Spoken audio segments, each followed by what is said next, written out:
आज 27 फरवरी 2026 की बाबा की साकार वाणी है। बाबा कहते हैं, मीठे बच्चे, तुम इस कब्रिस्तान को परिस्तान बना रहे हो, इसलिए तुम्हारा इस पुरानी दुनिया कब्रिस्तान से पूरा पूरा वैराग्य चाहिए। आज का प्रश्न है, बेहद का बाप अपने रूहानी बच्चों का वंडरफुल सर्वेंट है कैसे? उत्तर में बाबा कहते, बच्चे, मैं तुम्हारा धोबी हूँ। तुम बच्चों के तो क्या सारी दुनिया के छी गंदे वस्त्र सेकंड में साफ कर देता हूँ। आत्मा रूपी वस्त्र स्वच्छ बनने से शरीर भी शुद्ध मिलता है। जब आत्मा रूपी वस्त्र हमारा स्वच्छ हो जाता है तो हमें शरीर भी शुद्ध मिलता है देवताओं का। बाबा कहते हैं, ऐसा वंडरफुल सर्वेंट है जो मन मनाभव के छू मंत्र द्वारा मन मनाभव के छू मंत्र से सबको सेकंड में साफ कर देते हैं। बाबा ऐसे हमारे वंडरफुल सर्वेंट बन के आए हैं जो एक मन मनाभव के छू मंत्र से हम सबको सेकंड में साफ कर देते हैं। ओम शांति। ओम शांति का अर्थ बच्चों को बाप ने समझाया है। अहम आत्मा का स्वधर्म है शांत। हम आत्माओं का स्वधर्म है शांत। शांति धाम जाने के लिए कोई पुरुषार्थ नहीं करने पड़ते। ओम शांति का क्या अर्थ बाबा ने हमें समझाया है। हम सब बाबा के बच्चे शांत स्वरूप आत्माएं हैं, शांति के सागर की संतान, शांति धाम के रहवासी हैं। यही है ओम शांति का अर्थ। तो बाबा कहते हैं, शांति धाम जाने के लिए कोई पुरुषार्थ नहीं करना पड़ता है। आत्मा स्वयं शांत स्वरूप शांति धाम की रहने वाली है। ये हमारा स्वधर्म है। बाबा कहते हैं, हाँ, थोड़ा समय शांत रह सकती है। आत्मा कहती है, मैं कर्मेंद्रियों के बोझ से थक गई हूँ। मैं अपने स्वधर्म में टिक जाती हूँ, शरीर से अलग हो जाती हूँ, परंतु कर्म तो करना ही है। शांति में कहाँ तक बैठे रहेंगे। आत्मा कहती है, हम शांति धाम के रहवासी हैं, सिर्फ यहाँ शरीर में आने से मैं टॉकी बना हूँ। अहम आत्मा अविनाशी, मम शरीर है विनाशी। मैं आत्मा अविनाशी हूँ, अजर अमर अविनाशी हूँ, लेकिन मेरा ये शरीर विनाशी है। मैं शांति धाम की रहने वाली शांत हूँ, लेकिन जब मैं ये शरीर को धारण करती हूँ, शरीर लेती हूँ, तब मैं टॉकी बन जाती हूँ, वाचा में आती हूँ। बाबा कहते हैं, आत्मा पावन और पतित बनती है। सतयुग में 5 तत्व भी सतो प्रधान होते हैं। यहाँ 5 तत्व भी तमो प्रधान है। सोने में खाद पड़ने से सोना पतित बन जाता है, फिर उनको साफ करने से आग में डाला जाता है। इनका नाम ही है योग अग्नि।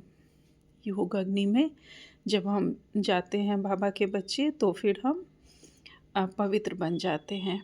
बाबा कहते हैं, ये दुनिया में तो अनेक प्रकार के हठ योग आदि सिखलाते हैं, उनको योग अग्नि नहीं कहा जाता। योग अग्नि यह है जिससे पाप चलते हैं। आत्मा को पतित से पावन बनाने वाला परमात्मा है। बुलाते हैं, हे पतित पावन आओ। ड्रामा प्लान अनुसार सबको पतित तमो प्रधान बनना ही है। यह झाड़ है, इनका बीज रूप ऊपर में है। बाप को जब बुलाते हैं, बुद्धि ऊपर चली जाती है, जिससे तुम वर्षा ले रहे हो, जो अब नीचे आया हुआ है। कहते हैं, मुझे आना पड़ता है। मनुष्य सृष्टि का जो झाड़ है अनेक वैरायटी धर्मों का, वह अब तमो प्रधान पतित है, जड़ जड़ीभूत अवस्था में पाया हुआ है। बाबा कहते हैं, बाप बैठ बच्चों को समझाते हैं। सतयुग में देवताएं, कलयुग में हैं असुर।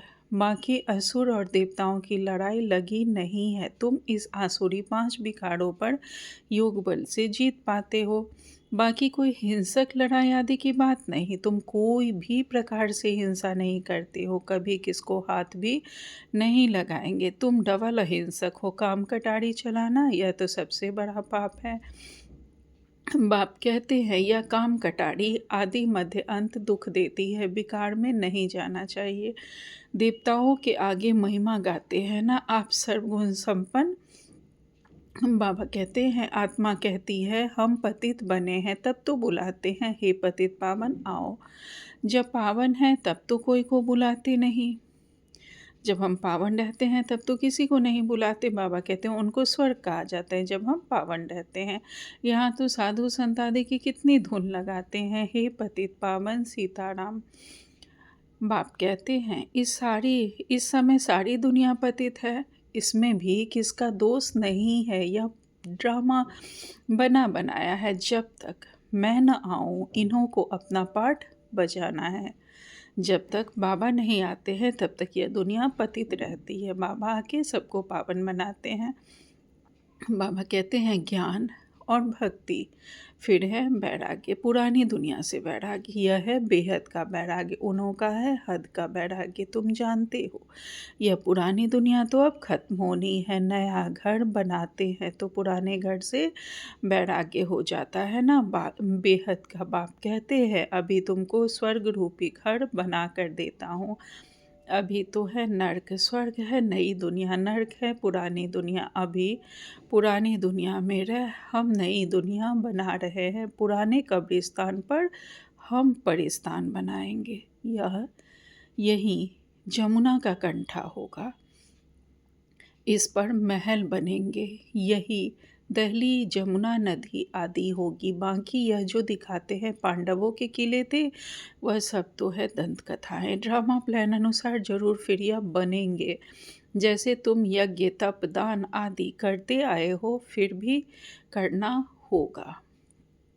पहले तुम शिव की भक्ति करते हो, फर्स्ट क्लास मंदिर बनाते हो, उसको व्यभिचारी भक्ति कहा जाता है। द्वापर से फिर हम यज्ञ तप दान आदि करेंगे। बाबा कहते हैं फिर करना होगा। सबसे पहले शिव की हम व्यभिचारी भक्ति करते हैं, सिर्फ शिव की, और उसके बाद फिर हम अव्यभिचारी भक्ति करते हैं, सभी देवी देवताओं की पूजा करते हैं। बाबा कहते हैं अभी तुम ज्ञान मार्ग में हो, यह है अव्यभिचारी ज्ञान। एक ही शिव बाबा से तुम सुनते हो। जिनकी पहले पहले तुमने भक्ति शुरू की थी उस समय और कोई धर्म होते नहीं, तुम ही होते हो। तुम बहुत सुखी रहते हो। बाबा कहते हैं तुम ही होते हो, तुम बहुत सुखी रहते हो। देवता धर्म बहुत सुख देने वाला है। नाम लेने से मुख मीठा हो जाता है। देवता धर्म का नाम लेने से भी हमारा मुख मीठा हो जाता है। कितने हम उस समय सुखी रहते हैं। बाबा कहते हैं तो तुम एक बाप से ही ज्ञान सुनते हो। बाप कहते हैं और कोई से ना सुनो, यह है तुम्हारा अव्यभिचारी ज्ञान। बेहद के बाप के तुम बने हो। बाप से ही वर्षा मिलेगा। नंबरवार पुरुषार्थ अनुसार बाप भी थोड़े समय के लिए साकार में आया हुआ है। कहते हैं मुझे ही तुम बच्चों को ज्ञान देना है। मेरा अस्थाई शरीर है नहीं, मैं इसमें प्रवेश करता हूँ। शिव जयंती से फिर झट गीता जयंती हो जाती है, उनसे ही ज्ञान शुरू कर देते हैं। यह रूहानी विद्या तुमको रूहानी रूह ही दे रहे हैं। पानी की बात नहीं, पानी को थोड़े ही ज्ञान कहेंगे। पतित से पावन ज्ञान से बनेंगे, पानी से थोड़े ही पावन बनेंगे। नदियाँ तो सारी दुनिया में है ही। यह तो ज्ञान सागर बाप आते हैं, इसमें प्रवेश कर नॉलेज सुनाते हैं। यहाँ जब कोई मरते हैं तो मुख में गंगा का जल डालते हैं, समझते हैं यह जल है पतित से पावन बनाने वाला, तो स्वर्ग में चला जाएगा। यह भी गौ मुख पर जाते हैं। हम बाबा कहते हैं वास्तव में गौमुख तुम चैतन्य हो, तुम्हारे मुख में ज्ञान अमृत निकलता है। बाबा कहते हैं वास्तव में गौमुख हम चैतन्य आत्माएं हैं, हमारे मुख से यह ज्ञान अमृत निकलता है। बाबा कहते हैं गौ से दूध मिलता है, पानी की तो बात नहीं। यह अभी तुमको पता पड़ा है, तुम जानते हो ड्रामा में जो एक बार हो गया है वह फिर 5000 वर्ष बाद होगा, हू बहू रिपीट। यह बाप बैठ समझाते हैं जो सभी की सद्गति दाता है। अभी तो सब दुर्गति में पड़े हैं, आगे तुम नहीं जानते थे रावण को क्यों जलाते हैं, अभी तुम समझते हो। बेहद का दशहरा होना है। सारी सृष्टि पर रावण का राज्य है ना। यह सारी जो पृथ्वी है वह लंका है। रावण कोई हद में नहीं रहता। रावण का राज्य सारी सृष्टि में है। भक्ति भी आधा कल्प चलती है। पहले होती है अव्यभिचारी भक्ति, फिर व्यभिचारी भक्ति शुरू होती है। बाबा कहते हैं दशहरा, रक्षाबंधन आदि सब अभी के त्योहार है। शिव जयंती बाद में होती है। शिव जयंती के बाद होती है श्री कृष्ण जयंती। सबसे पहले पहले शिव जयंती होती है।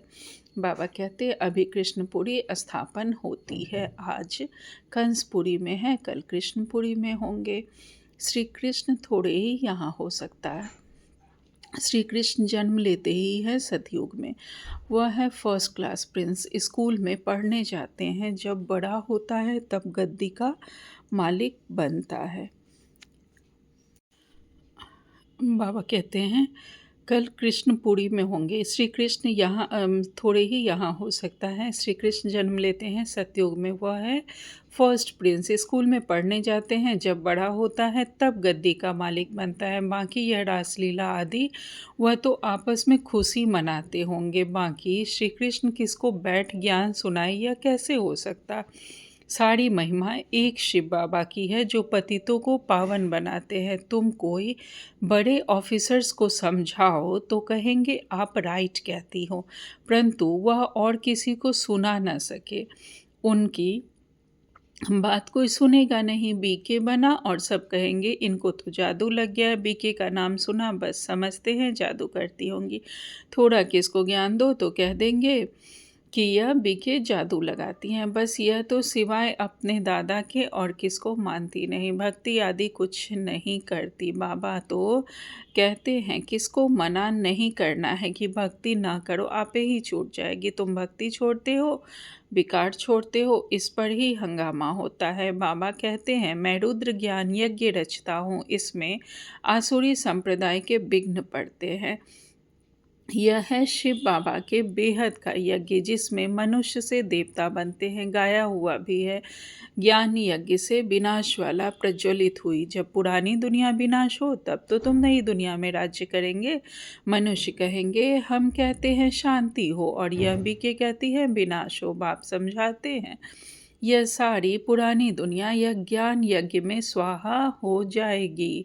इस पुरानी दुनिया को आग लगनी है। नेचुरल कैलेमिटीज़ भी आएगी, विनाश तो होना ही है। सरसों मुआफिक सब मनुष्य पीसकर खत्म हो जाएंगे, बाकी आत्माएं बच जाएगी। यह तो कोई भी समझ सकते हैं। आत्मा अविनाशी है।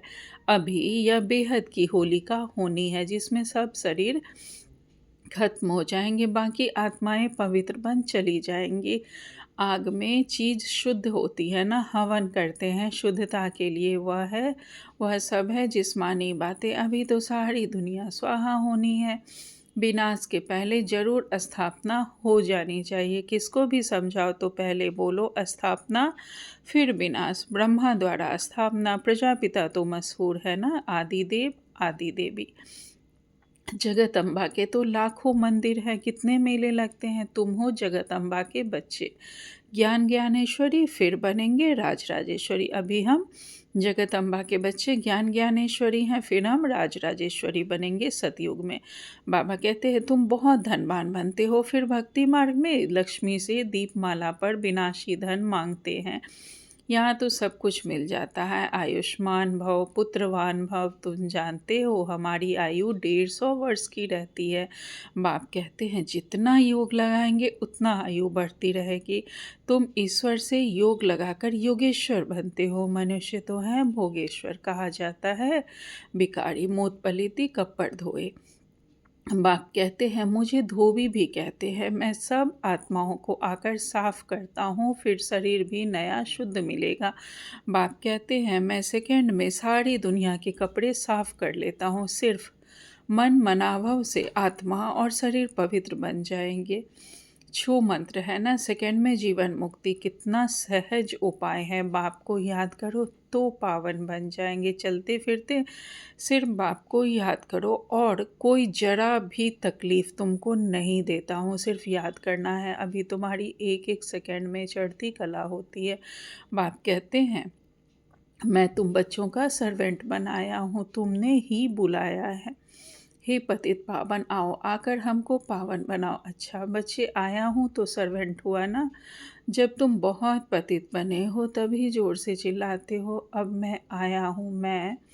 कल्प कल्प आकर तुम बच्चों को यह मंत्र देता हूँ, मुझे याद करो तो तुम पावन बन जाएंगे। मन मनाभव का अर्थ भी है, मन मनाभव मध्याजीत भव, अर्थात बाप को याद करो तो विष्णुपुरी के मालिक बनेंगे।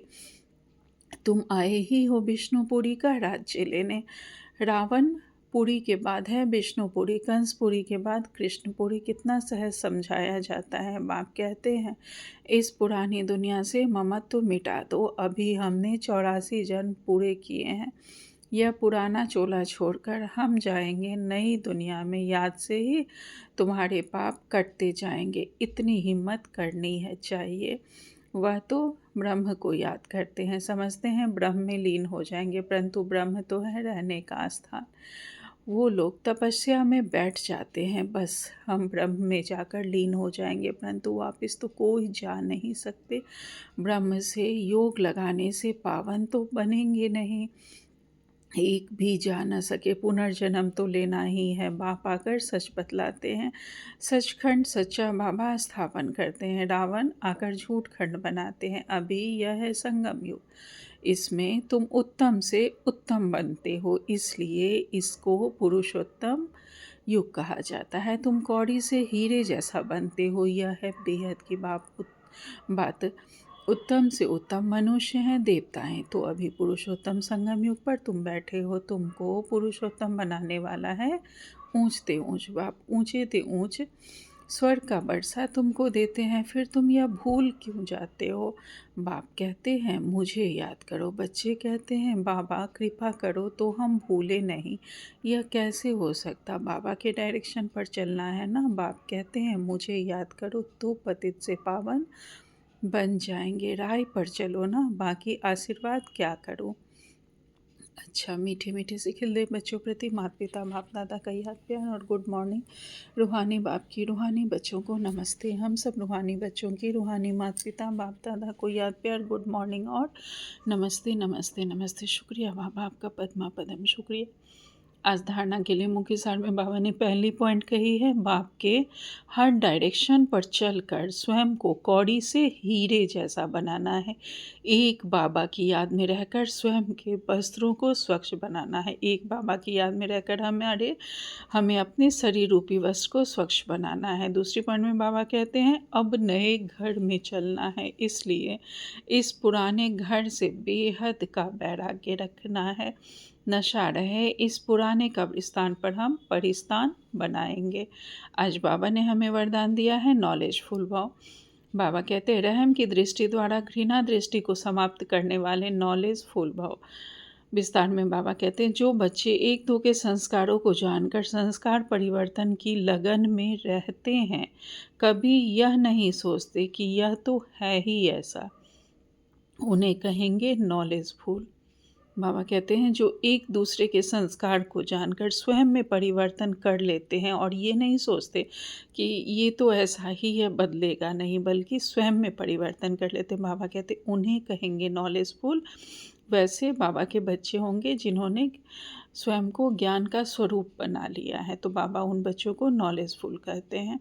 बाबा कहते हैं वे स्वयं को देखते और निर्विघ्न रहते हैं। उनके संस्कार बाप के समान रहम दिल होते हैं। रहम की दृष्टि घृणा की दृष्टि को समाप्त कर देती है। ऐसे रहम दिल बच्चे आपस में खिटखिट नहीं करते हैं, वे सपूत बनकर सबूत देते हैं, बाबा के प्यार का सबूत देते हैं।